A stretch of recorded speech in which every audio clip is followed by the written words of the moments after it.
Caríssimos irmãos e irmãs, paz e bem, louvado seja nosso Senhor Jesus Cristo, para sempre seja louvado. Celebramos o 23º domingo do tempo comum. Hoje, no Dia da Pátria, a Igreja reza por todo o povo do nosso país, pela soberania do nosso país.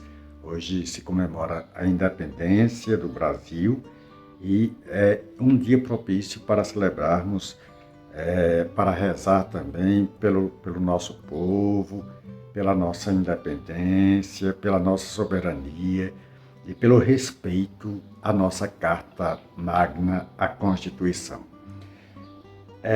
A Igreja também celebra neste tempo, neste mês, o mês da Bíblia, colocando a Bíblia como ênfase maior da nossa vida, dando um espaço à Carta de São Paulo aos Romanos, que nos recorda que somos todos peregrinos da esperança e que a esperança não decepciona.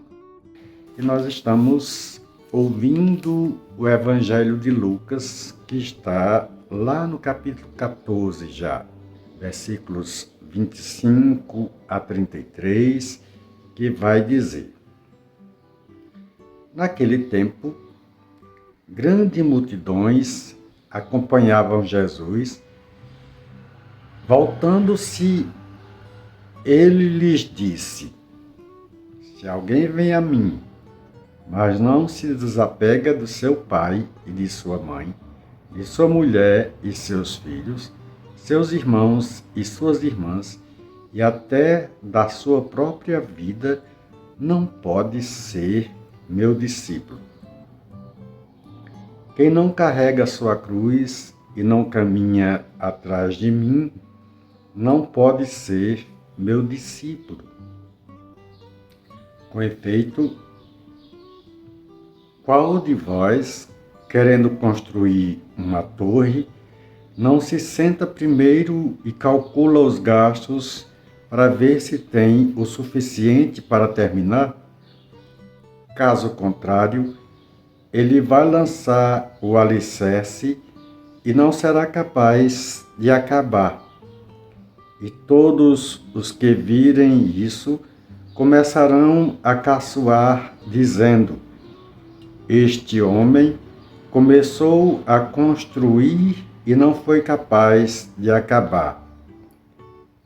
Ou ainda, qual o rei que, ao sair para guerrear com outro, não se senta primeiro e examina bem se com 10.000 homens poderá enfrentar o outro que marcha contra ele com 20.000? Se ele vê que não pode, enquanto o outro rei ainda está longe, envia mensageiro para negociar as condições de paz.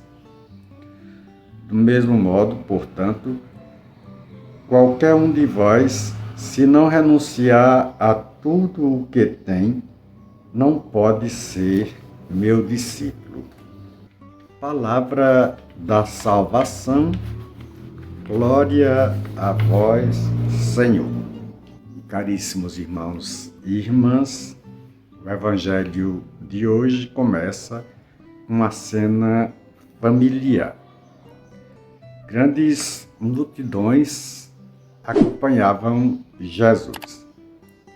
Nós sabemos que as multidões estão sempre próximas de Jesus porque elas são ovelhas sem pastor. Ele torna-se popular, famoso por suas curas e palavras de esperança. Muitas vezes, Jesus profere palavras que ressoam no imaginário desse povo com um certo desconforto, como palavra desconfortável. Jesus não busca aplausos, pois sabe que aqueles que o aplaudem são os mesmos que o condenam. Jesus busca discípulos, gente que irá levar a sua palavra adiante. Ele não está interessado em pessoas sem entusiasmo.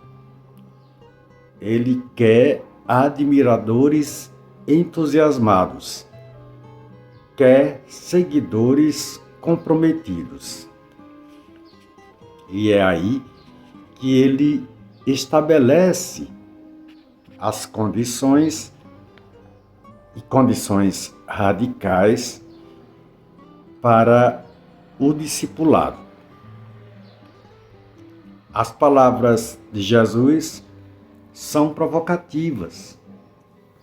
Provocativas porque se alguém vem a mim, diz Jesus no Evangelho, se alguém vem a mim e não se desapega, ou numa tradução do hebraico, não odeia, né? E não se desapega de seu pai, sua mãe e até a sua própria vida, não pode ser meu discípulo. À primeira vista, isso é chocante para os ouvintes. Como conciliar isso, ou essas palavras de Jesus, com o quarto mandamento? Honra teu pai e tua mãe, e com o mandamento do amor. A chave para esta leitura está no semitismo da linguagem. Na cultura hebraica, odiar, desapegar, não significa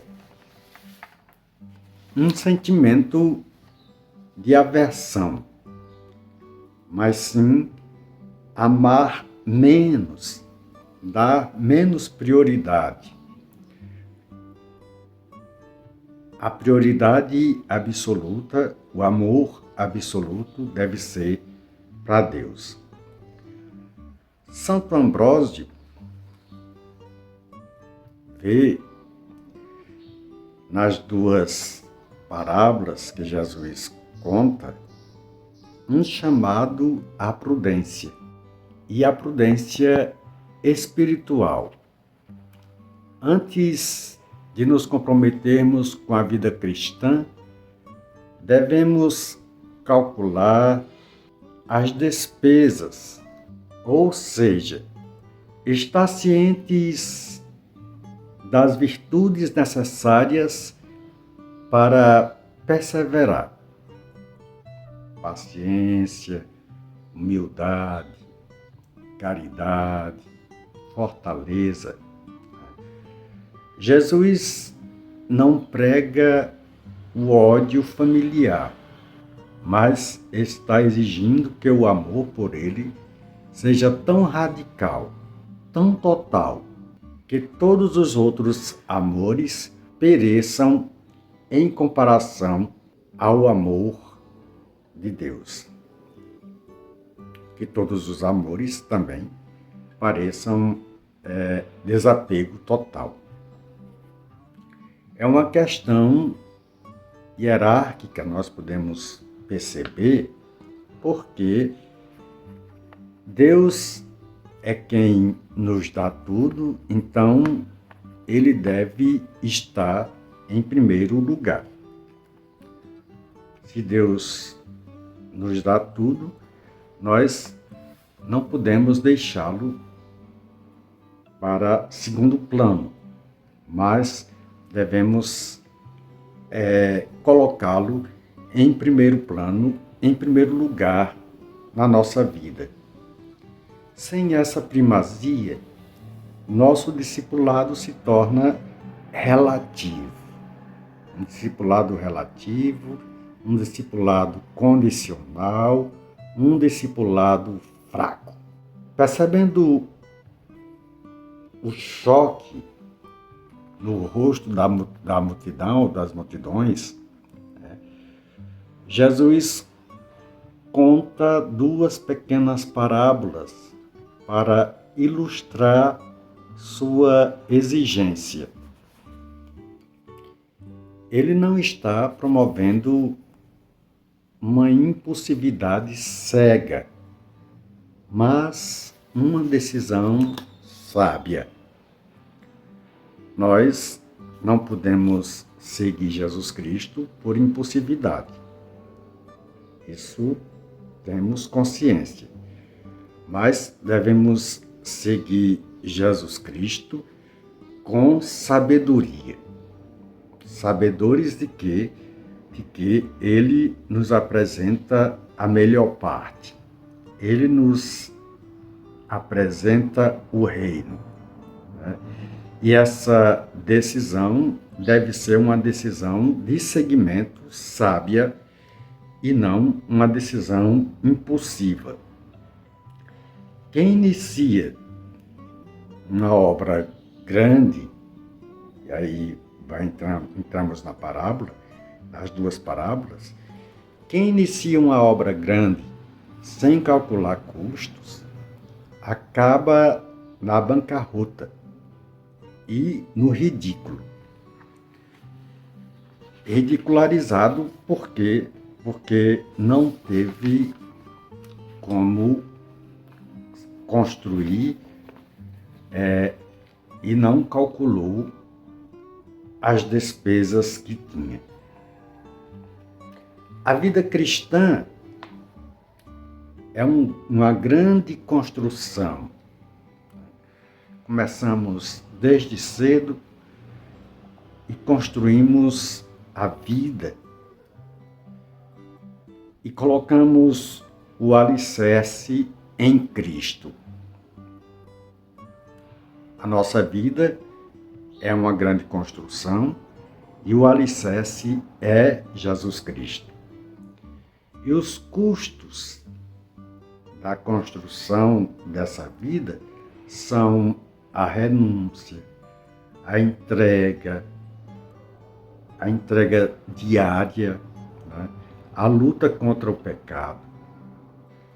Se começarmos sem estar dispostos a pagar o preço, nossa vida, nossa fé também se desmorona na primeira tempestade. Um rei sensato seria aí a segunda parábola que Jesus conta. Um rei sensato avalia suas forças antes de entrar em batalha. A vida cristã, a vida espiritual, é uma batalha constante contra o mundo, contra o demônio e contra a carne. Se não nos amarmos com a oração, os sacramentos e a comunidade, seremos derrotados. A sabedoria aqui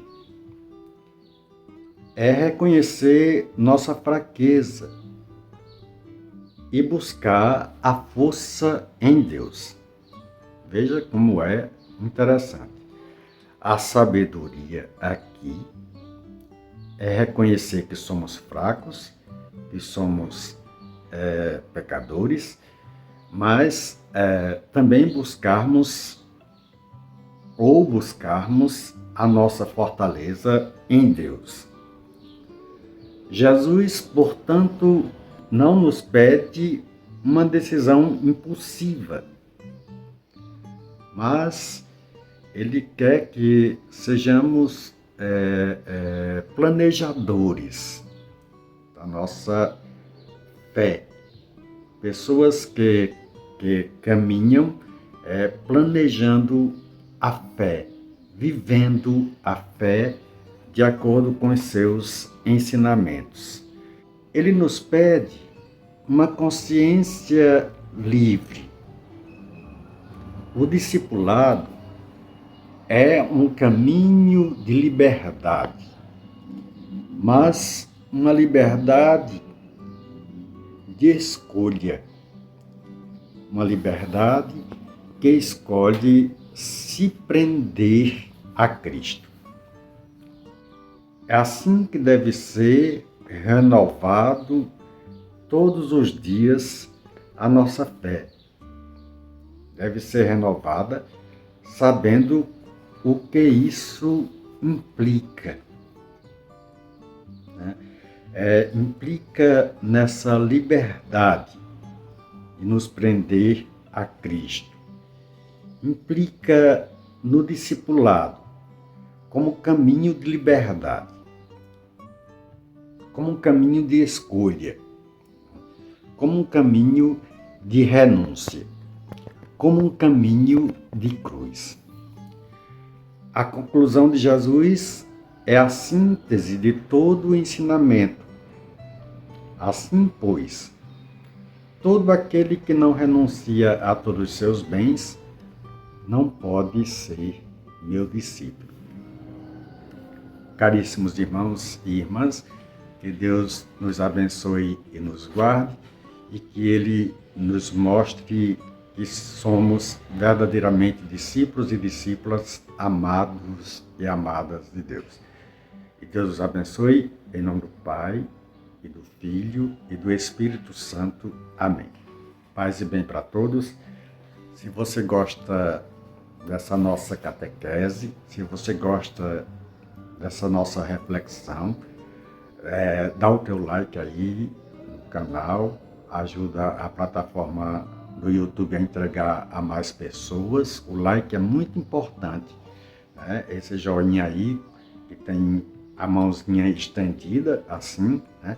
Dá o teu like e ajuda a plataforma a entregar esse material, porque ela considera, com o seu like, ela vai considerar que o material é relevante.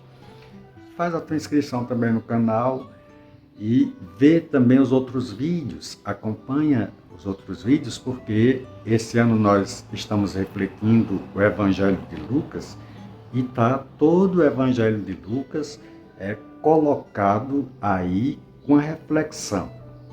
Então, faz a tua parte. Missionários da paz e do bem, é hora da missão.